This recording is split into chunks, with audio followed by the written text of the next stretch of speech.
Hello everyone, once again welcome back to the channel. मैं योगी आप सबका एक बार फिर से स्वागत करता हूं मध्य प्रदेश सीरीज़ के एक नए एपिसोड में।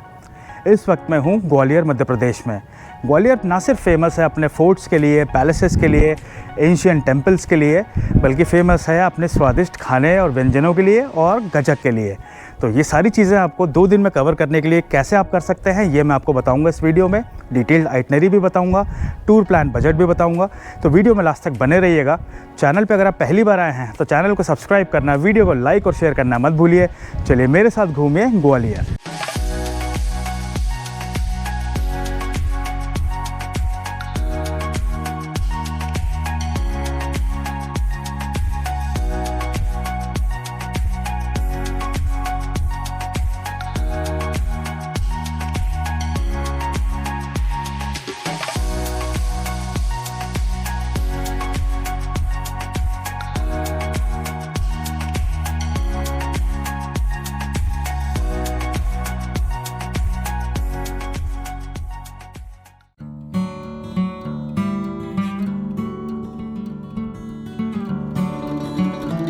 सिटी ऑफ म्यूजिक के नाम से फेमस ग्वालियर मध्य प्रदेश के मेजर सिटी में से एक है। यहाँ तक ट्रेन से आने के लिए आप ग्वालियर जंक्शन की टिकट्स कर सकते हैं।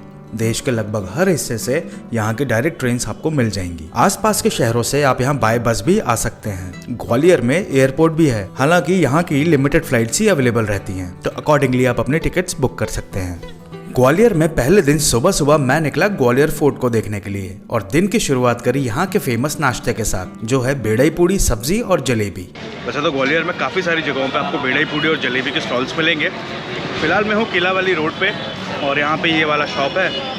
इनसे मैंने बेड़ई पूड़ी और जलेबी ले ली है। बहुत ही टेस्टी, बहुत ही स्वादिष्ट लग रही है खाने में। हाँ, जैसा बनाते हैं ट्रेडिशनल उसी सब लगाना भाई, थोड़ी सी। ये किस चीज़ से बनती है बेड़ई? वैसे ये दाल आटे की बनती है। दाल और आटे की, उड़द की दाल और आटे की, और आलू की सब्जी के साथ खाई जाती है।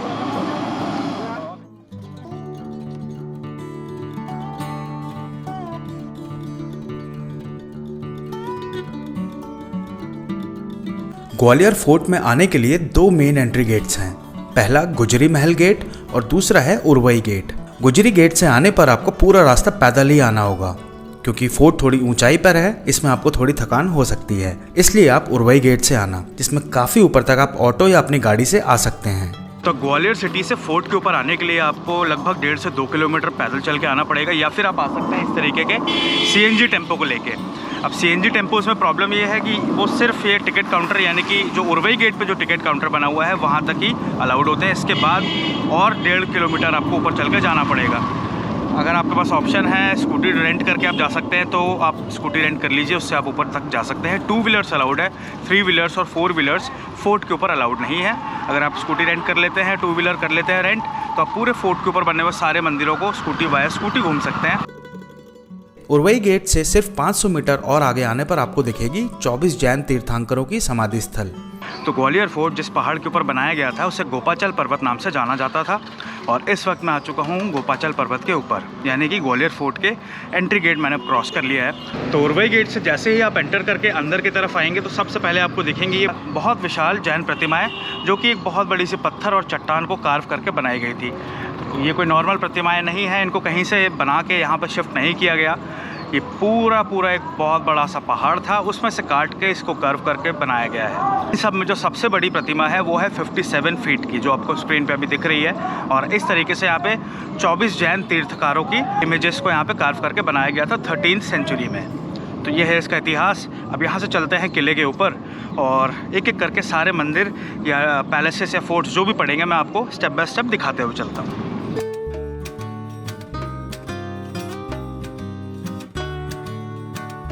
तो इस टाइम मैं ग्वालियर फोर्ट के ऊपर आ गया हूँ और ये है पूरा पार्किंग एरिया। 30 रुपीज़ यहाँ पे पार्किंग के चार्ज मैंने पे करे। मेरी रेंटेड स्कूटी को मैंने यहाँ पे पार्क कर दिया है और अब अंदर चलेंगे यहाँ से ग्वालियर फोर्ट को एक्सप्लोर करने के लिए। सबसे पहले चलते हैं टिकट काउंटर पे, जहाँ से अपन टिकट बाय करेंगे।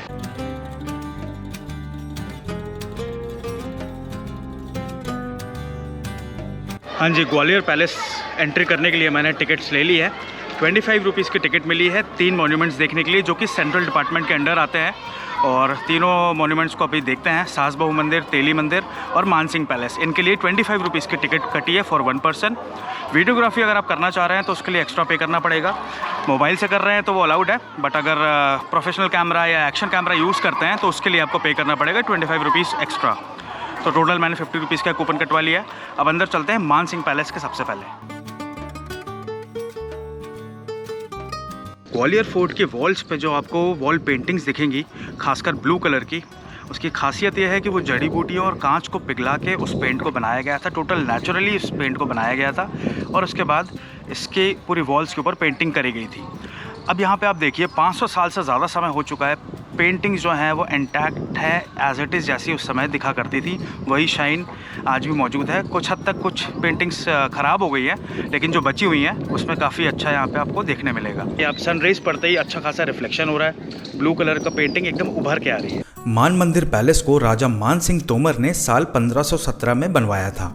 इस पैलेस के ऊपर ब्लू और येलो कलर के नेचुरल टाइल वर्क किया गया था, जिसकी वजह से इसे द पेंटेड पैलेस के नाम से भी जाना जाने लगा। महल के दीवारों पर बारीक नक्काशी और खूबसूरत झरोखे आपको बहुत पसंद आएंगे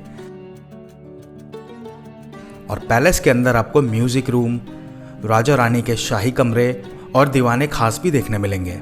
मान मंदिर पैलेस एक 4 मंजिला इमारत है, जिसमें 2 मंजिल जमीन के ऊपर बने हैं और 2 मंजिल जमीन के नीचे यानी कि महल के बेसमेंट में बने हैं। बेसमेंट में बने इन कमरों को रानी और उनकी दासियों के द्वारा गर्मी के मौसम में इस्तेमाल किया जाता था और इसी जगह बने कुंड में रानियों ने वक्त आने पर जौहर भी करा था। और बेसमेंट में ही आपको नजर आएगा 800 साल पुराना टेलीफोन सिस्टम, जो कि राजा अपनी 9वीं रानी मृगनयनी से बात करने के लिए इस्तेमाल किया करते थे।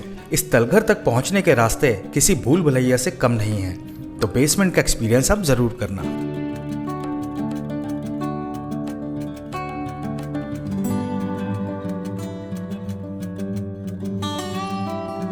तो ग्वालियर फोर्ट में बेसिकली 2 टिकट काउंटर्स आपको दिखेंगे। एक है सेंट्रल डिपार्टमेंट का, दूसरा है स्टेट डिपार्टमेंट का।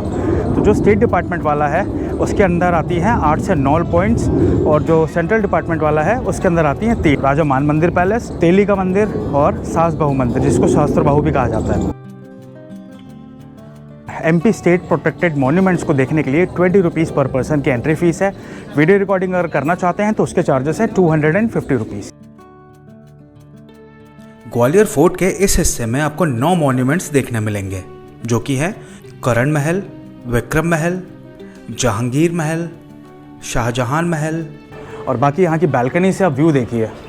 मैं बस वही व्यू दिखाने वाला था और बहुत ही खूबसूरत आलीशान महल की बालकनी, ये रही पूरी बालकनी और यहाँ से बहुत ही खूबसूरत व्यू भी नज़र आता है। और यहीं पे आपको एक स्टेप वेल भी दिखेगी, बावड़ी जिसको कहते हैं, और ये 2 लेयरिंग में है। वहाँ से उसके आने की सीढ़ियाँ हैं और ये पूरा कुंड यहाँ पे वाटर स्टोरेज के लिए वाटर टैंक बनाया गया था और दासियों के लिए बनाया हुआ जौहर कुंड। यहीं पर आपको दर्शन होंगे अति प्राचीन दक्षिण मुखी शिवलिंग के। ग्वालियर फोर्ट पूरा घूमने में आपको 2 से 3 घंटे तक का समय लगेगा, तो फोर्ट घूमते समय वाटर बॉटल कैरी करना ना भूलना।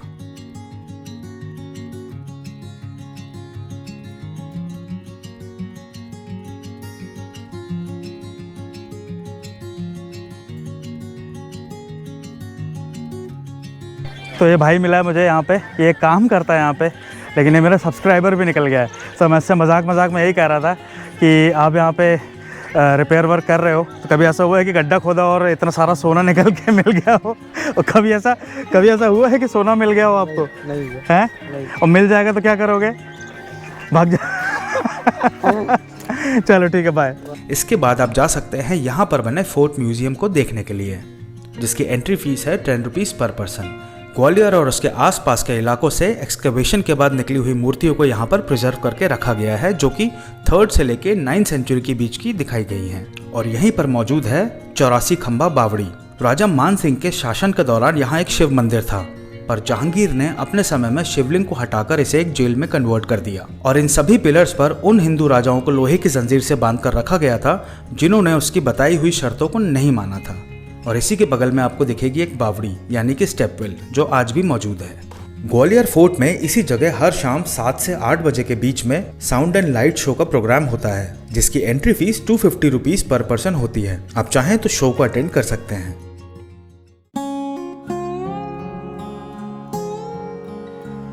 तो अभी मैं फोर्ट के कैंपस से बाहर निकल चुका हूँ और उसके बाद कुछ ही दूर वॉकिंग डिस्टेंस पे है तेली का मंदिर और इसके अलावा सास बहू मंदिर और गुरुद्वारा। ये 3 जगह हैं जो फोर्ट के अलावा आप यहाँ पे देख सकते हैं। तो चलिए चलते हैं सबसे पहले तेली के मंदिर के अंदर। तेली के मंदिर को 9वीं सेंचुरी में प्रतिहार डायनेसिटी के दौरान तेल के व्यापारियों ने बनवाया था, जो इस मंदिर में शिव जी और विष्णु जी की पूजा किया करते थे। तो तेली के मंदिर से मुश्किल से 5 मिनट की दूरी पे है सास बहू मंदिर, जो कि अगली लोकेशन है फोर्ट के ऊपर। चलिए अंदर चलते हैं। ये दुनिया का पहला मंदिर होगा जो सास और बहू के नाम पे बना हुआ है, लेकिन इसके पीछे भी एक छोटी सी कहानी है। वो ये है कि दरअसल ये मंदिर का असली नाम जो है वो सहस्त्र बाहु है। दरअसल सहस्त्र बाहु का रियल मीनिंग है 1000 हाथ वाले विष्णु भगवान। समय के साथ रहते रहते अपभ्रंश हुआ उसका और उसका नाम लिया जाने लगा सास बहू मंदिर के नाम से। तो चलिए देखते हैं उस ज़माने का सहस्त्र बाहु और आज का सास बहू मंदिर को। तो कैंपस के अंदर आपको टोटल 2 टेम्पल्स दिखेंगे। ये बड़ा वाला टेम्पल है, इसको कहा जाता है सास मंदिर, और ठीक उधर है छोटा मंदिर, इसको कहा जाता है बहू मंदिर। तो ये हो गया सास और ये बहू। तो इस तरीके से सास बहू मंदिर का ये पूरा पेयर है।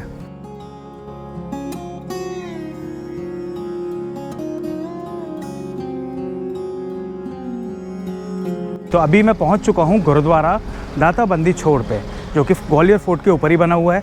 और अब चलते हैं अंदर, गुरुद्वारा मैं आपको दिखाता हूं। बहुत ही सुंदर गुरुद्वारा है।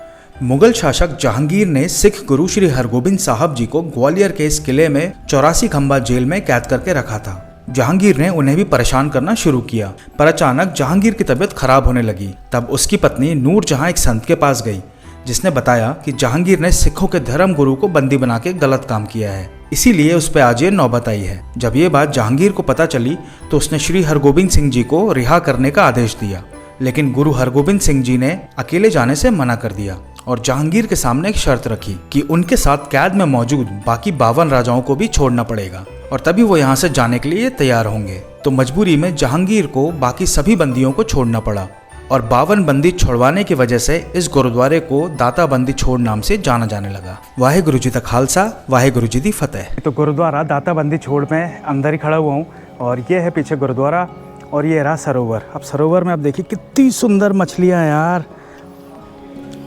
So beautiful. ग्वालियर फोर्ट पर बनी सभी जगहों को घूमने के बाद आप जय विलास पैलेस देखने जा सकते हैं। जय विलास पैलेस को महाराजा जयाजीराव सिंधिया ने 1874 में बनवाया था। इस रॉयल पैलेस में टोटल 400 कमरे मौजूद हैं, जिसमें से 30 कमरों को म्यूजियम में तब्दील कर दिया गया है और महल के बाकी हिस्से में रॉयल फैमिली के मेंबर्स आज भी रहते हैं। म्यूजियम में आपको रॉयल फैमिली से रिलेटेड आर्टिकल्स, कपड़े, हथियार, उनका डाइनिंग हॉल और वर्ल्ड का सबसे हैवी झूमर देखने मिलेगा। डे 1 में इन सभी जगहों के अलावा आपके पास अगर टाइम हो तो आप सन टेम्पल देखने जा सकते हैं, जो कि कोणार्क में बने रथ मंदिर से मिलता जुलता है। इस जगह पर मोबाइल और कैमरा ले जाना अलाउड नहीं है, इसलिए यहाँ की फुटेज मैं आपको नहीं दिखा पाऊंगा। अगर आपके साथ कोई छोटे बच्चे हैं तो दिन में किसी भी वक्त आप ग्वालियर जू घूमने जा सकते हैं, जो कि ग्वालियर फोर्ट के पास ही है। ग्वालियर जू में एंट्री फीस है 30 रुपीज पर पर्सन और छोटे बच्चों के लिए 10 रुपीज पर पर्सन। और जू से 500 मीटर डिस्टेंस पे है वीरांगना रानी लक्ष्मीबाई का समाधि स्थल। इस जगह पर भी आप जरूर जाना। हाँ जी, ऑलमोस्ट शाम हो चुकी है और शाम को मैं आ गया हूँ अपने आखिरी लोकेशन पे, जो कि है तानसेन का मकबरा। तानसेन का मकबरा कैसे हो सकता है, आप लोग भी सोच रहे होंगे कि तानसेन तो एक हिंदू थे। दरअसल यहाँ पे तानसेन के जो गुरु थे मोहम्मद गौस खान, उनका यहाँ पे मकबरा है और तानसेन की समाधि है। तो कहते कहते लोगों ने कहना शुरू कर दिया तानसेन का मकबरा। तो ये पूरी बिल्डिंग है यहाँ पे और ये रहा मकबरा।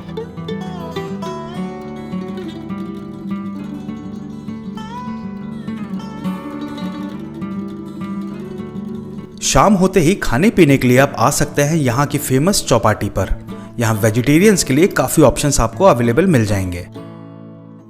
हाँ जी, शाम के 7:30 बज चुके हैं और मैं इस वक्त आ गया हूँ ग्वालियर के फूल बाग एरिया में, जहाँ की चौपाटी बहुत ज़्यादा मशहूर है। यहाँ खाने पीने के लिए वेजिटेरियन ऑप्शंस आपको काफ़ी सारे मिल जाएंगे और धीरे धीरे शाम जैसे बढ़ती है यहाँ की रौनक भी वैसे ही समय के साथ बढ़ती जाती है। और एक नाम जो मुझे बहुत ज़्यादा कॉमन दिख रहा है वो है अंकल। अब यहाँ पे king uncle, original uncle, Sumit uncle, ऐसे बहुत सारे अंकल ही अंकल है। ओरिजिनल कौन सा है वो आप लोग फाइंड आउट कर लीजिएगा। और मुझे तो सबसे ज़्यादा भीड़ जो दिख रही है वो किंग अंकल है। उन पे लिखा भी हुआ है कि हमारी और भी कोई ब्रांचेस चौपाटी में नहीं है, दैट मीन्स वही ओरिजिनल होंगे, सबसे पुराने। उन्हीं को देख के सबने कॉपी करना स्टार्ट कर दिया है। ग्वालियर में जगह जगह आपको तिल के गजक और मिठाई की दुकान दिखेंगी। अपने एक सब्सक्राइबर के रेफरेंस से मैं नई सड़क पर इस शॉप पर आ गया, जो कि ग्वालियर की सबसे पुरानी और ऑथेंटिक गजक शॉप थी। शॉप का नाम क्या भैया वैसे? प्रकाश चंद्र गुप्ता मुरैना गजक। प्रकाश चंद्र गुप्ता मुरैना गजक। मुरैना गजक। ये हमारे दादाजी प्रकाश चंद्र गुप्ता जी। अच्छा, तो मैं ये गजक लेने आया था घर के लिए, तो भैया ने मुझे पहले तो टेस्ट करवाइए दो। ये कौन कौन सी है? ये प्लेन वाली गुड़ की गजक है। अच्छा, ये स्पेशल तेल बर्फी है। ये वाली बर्फी है स्पेशल। हाँ, ये लगी हुई है बर्फी। अच्छा, इसका क्या रेट है बर्फी का? 200 रुपये का आधा किलो है। अच्छा, ये वाला 180 का आधा किलो। ये वाला 180 का आधा किलो। हाँ, ये 200 रुपये का। मैंने तो दोनों टेस्ट करी है, मुझे दोनों ही अच्छी लगी है। बेस्ट वो 2 मंथ है। अच्छा, 2 महीने तक खराब नहीं होगी। इसमें लिख के देते हैं best before 2 month, net weight है 500 ग्राम नेट वेट। इस तरीके से प्री पैक पैकेट हाँ। चलते हैं ये, है ना? ये खराब नहीं होगा बिल्कुल। तो एक गुड़ वाली है और एक बर्फ़ी वाली है। तो मेरे को तो आप एक काम करिए, ये एक हाफ़ केजी दे दीजिए, हाफ़ केजी ये भी दे दीजिए। ठीक है, आधे किलो दोनों। ये शॉप भैया दादाजी ने की, दादाजी के समय मेरे की। पापा जी। अच्छा, मैं अब मेरा छोटा 3rd जनरेशन 4th जनरेशन भी आ गई है। ओके, और ये लोकेशन आपकी एग्जैक्ट क्या है? ये नई सड़क है, ये in front of Yadav talkies, नई सड़क लश्कर वाली। अच्छा, लोग क्वालिटी का बहुत विशेष ध्यान रखें। जी जी। अच्छे से अच्छे रॉ मटेरियल को ला के निर्माण करने के बाद में आप लोगों के पास नहीं सर, वो तो टेस्ट समझ में आ रहा है। कहते हैं ना, चीज़ बोलती है। मैंने तो गजक ले ली है। आप लोग अगर ग्वालियर आए, और वैसे भी कहा जाता है ग्वालियर आए और मीठे में व्यंजनों में गजक नहीं टेस्ट करी तो आपने क्या टेस्ट किया? ठीक है, तो मैंने तो ले लिया। आप लोग का आना हो तो इस शॉप पे आप ज़रूर आइए। ग्वालियर में दूसरे दिन मैंने प्लान किया ग्वालियर सिटी से 70 किलोमीटर रेंज में आने वाली लोकेशंस, जो कि अभी भी बहुत अनएक्सप्लोर्ड है, और इन सभी लोकेशंस पे बहुत कम टूरिस्ट आते हैं, जो कि है मितावली, पड़ावली और सिहोनिया गांव में बने ऐतिहासिक धरोहर। तो आज की पहली लोकेशन है ग्वालियर से 17 किलोमीटर दूर शनिचरा मंदिर। ये पीछे मंदिर का तोरण द्वार है, इसके बाद अंदर मंदिर में चलेंगे।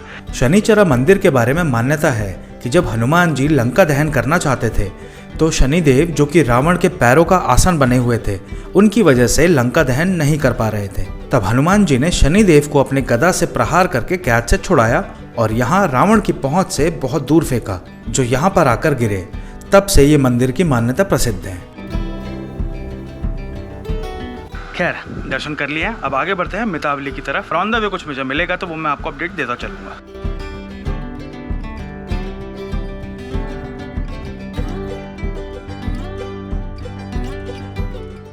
हाँ जी, तो इस टाइम मैं पहुंच गया हूं बटेश्वर ग्रुप ऑफ टेम्पल्स के कैंपस में। ये है पूरा पार्किंग एरिया। स्कूटर मैंने अपने वहाँ पार्क कर दी है। अब अंदर चलते हैं बटेश्वर ग्रुप ऑफ टेम्पल्स को देखने के लिए। तो गाइज़, अभी जिस जगह पे पहुंच गया हूं वो है पड़ावली विलेज में Bateshwar group of temples. Gwalior से इस जगह की जो लोकेशन है वो लगभग 17 से 18 किलोमीटर की दूरी पर है। यहाँ की जो खासियत है, यहाँ पे आपको बहुत सारे प्राचीन शिव मंदिर मिलेंगे, जो कि 5th सेंचुरी के आसपास के बताए जाते हैं। एक्सकेवेशन में ये सारे टेम्पल्स को निकाला गया, इनके रूइंस थे। अब रूइंस कैसे थे? इस कंडीशन में, पूरे टूटे फूटे बुरी हालत में। यहाँ पे भी देखिए एक शिवलिंग है, और इस तरीके से यहाँ पे बहुत सारे मंदिर और उनके कुछ अवशेष भी हैं। ये जितने सारे मंदिर हैं ये अभी बनाए गए हैं, दोबारा से रीस्टोर करे गए हैं आर्कियोलॉजिकल सर्वे ऑफ इंडिया के द्वारा। कुछ सालों पहले मिस्टर के मोहम्मद ने इस पूरे कॉम्प्लेक्स को ढूंढा था, और उसके बाद इसका एक्सकवेशन स्टार्ट हुआ एंड रिस्टोरेशन स्टार्ट हुआ with the help of government of India and archaeological survey of India. Locals का मानना है कि इस पूरे कॉम्प्लेक्स में लगभग 400 से ज़्यादा पुराने ऐसे मंदिर हुआ करते थे, जो कि समय के साथ भूकंप वगैरह आने के कारण टूट गए। कुछ को मुगल्स ने डैमेज कर दिया, निस्ते नाबूद कर दिया, और इसी तरीके से समय के साथ चीज़ें टूटती गई और ख़त्म होती गई। बट वापस से इन मंदिरों को रिस्टोर करने का काम बहुत ज़ोरों शोरों से चल रहा है। तो इतने सारे शिव मंदिर एक जगह किसी अजूबे से कम नहीं है, और मैं भी बड़ा हैरान हूँ। मैंने जब देखा था फ़ोटोज़ में, उसमें थोड़ा सा लग रहा था कि हाँ कैसा होगा, बट यहाँ आने के बाद तो समझ में आ रहा है कि यार बहुत ही यूनिक जगह है। अब देखिए, इसमें शिवलिंग है, अंदर शिवलिंग की पूजा भी करते हैं लोग।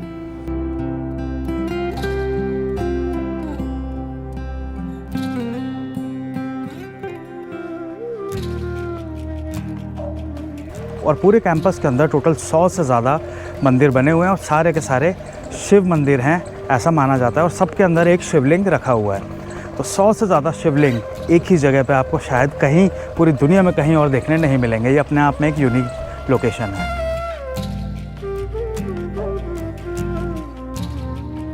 और यहाँ पे है एक शिव मंदिर जिसमें आज भी पूजा होती है। सिर्फ एक मंदिर है ऐसा जिसकी सब लोग पूजा करते हैं। आसपास के गांव वाले भी रेगुलरली यहाँ पे पूजा के लिए आते रहते हैं। 5th सेंचुरी के बने हुए टेम्पल्स हैं। अगर के मोहम्मद जी का इंटरेस्ट नहीं होता या वो इतना ध्यान नहीं देते तो यहाँ पे ये टेम्पल्स दोबारा कभी नहीं खड़े हो पाते। ये देखिए,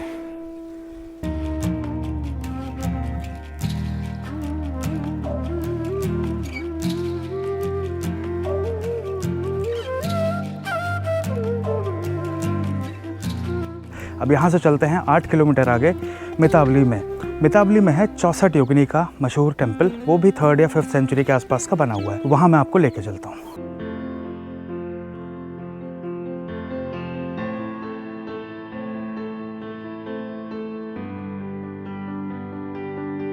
चौसठ योगिनी का मंदिर जो है वो एक बहुत बड़ी पहाड़ी के ऊपर एक ऊंचाई पे बना हुआ है। उसको चढ़ने के लिए, वहाँ तक पहुँचने के लिए लगभग 100 से 150 सीढ़ियाँ पार करनी होंगी। वो चढ़ के फिर अपन पहुँचेंगे 64 योगिनी के मंदिर पे। तो फाइनली 10 मिनट का टाइम लगा मुझे और 150 सीढ़ियाँ चढ़ के मैं ऊपर आ चुका हूँ। और यहाँ पे मैं आपको एक अनोखी चीज़ दिखाने वाला हूँ। उससे पहले दिखाता हूँ यहाँ पे टॉप पे आने के बाद जो व्यू दिख रहा है पूरे मितावली गाँव का। ये देखिए, खूबसूरत।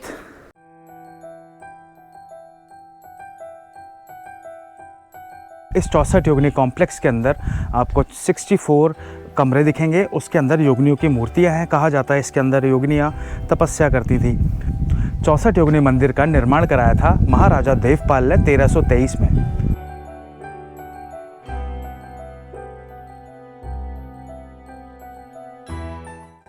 और इस कॉम्प्लेक्स के अंदर आपको बीचों बीच एक शिव मंदिर भी देखने मिलेगा, जिसको लोकल्स के बीच में एक तरसो महादेव मंदिर के नाम से भी जाना जाता है।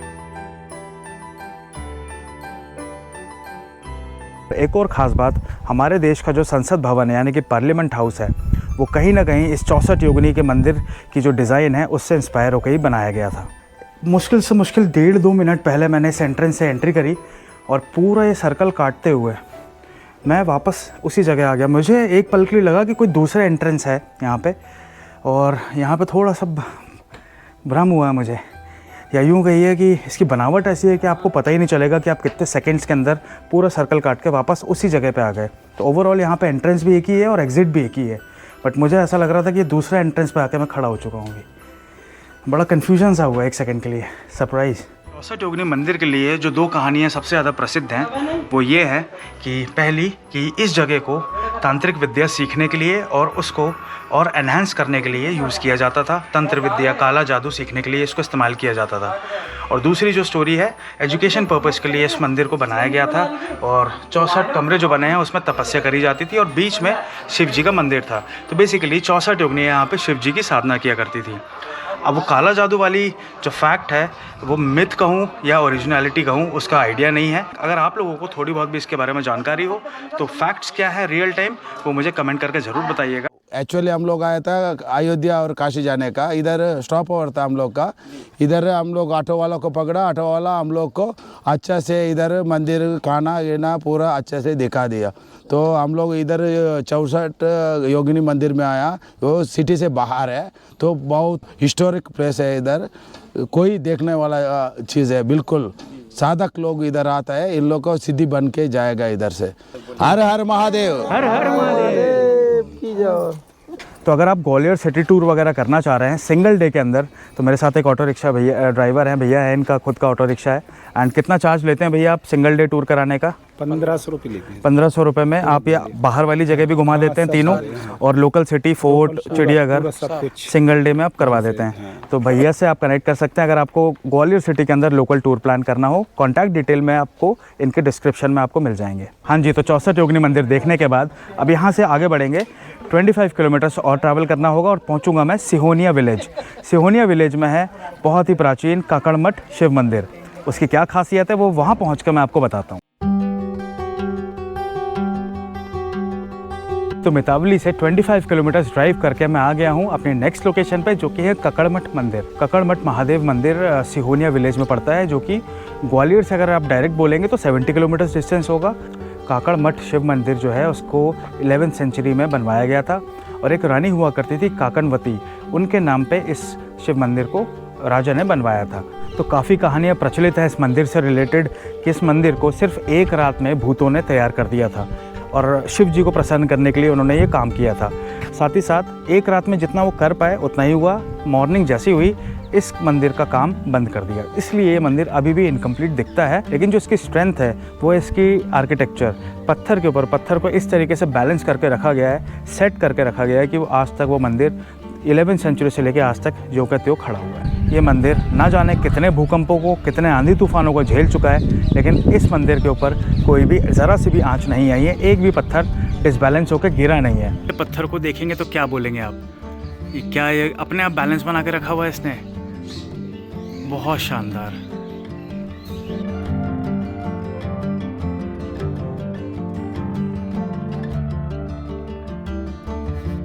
जो यूनिक चीज़ इस मंदिर में सबसे ज़्यादा पॉपुलर है वो ये है कि इस मंदिर को बनाने में किसी भी प्रकार का सीमेंट, एडहेसिव, गोंद, चूना का इस्तेमाल नहीं किया गया है। एक के ऊपर एक पत्थरों को रखा गया है और ऐसे करते हुए इस पूरे मंदिर को बनाया गया है। और कुछ पत्थर तो 90% तक हवा में लटके हुए हैं, वो आपको स्क्रीन पर भी दिख रहा होगा। तो ये मंदिर जो है ये वाकई में हैरान कर देने वाला मंदिर है। इसमें तो हर एक चीज़ ऐसी दिख रही है कि अब गिरी कि तब गिरी। जो पत्थर इसमें लगे हुए हैं ऐसा लग रहा है लटक रहे हैं लिटरली, और कब गिर जाए उनका पता नहीं, लेकिन ऐसे ही ये सालों से लटक रहे हैं और आगे भी लटकते रहेंगे। और बहुत अच्छे दर्शन हो गए। मैं अंदर गया, गर्भगृह में भी गया। अंदर शिवलिंग है, बहुत ही प्राचीन, बहुत ही सुंदर लगा अंदर जाके। और अंदर जाने के बाद और करीब से मैं देख पाया लटके हुए पत्थरों को जो इस मंदिर के टॉप पे रखे हुए हैं।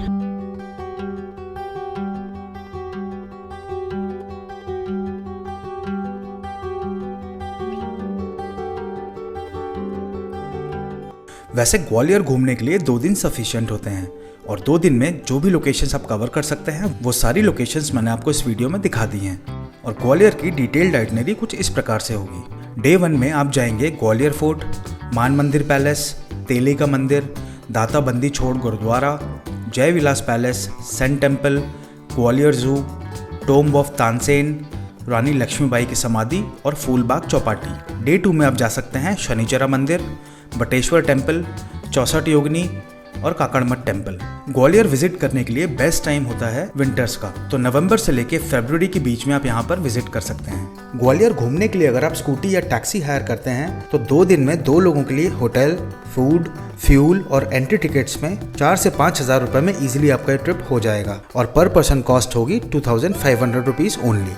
इसी के साथ आज ग्वालियर में मेरा दूसरा दिन भी कंप्लीट हो गया। जितनी मेन लोकेशंस थी वो सारी मैंने आपको कवर करके दिखाई और ये वाली लास्ट लोकेशन थी। अब यहाँ से मैं 70 किलोमीटर्स ट्रैवल करना है।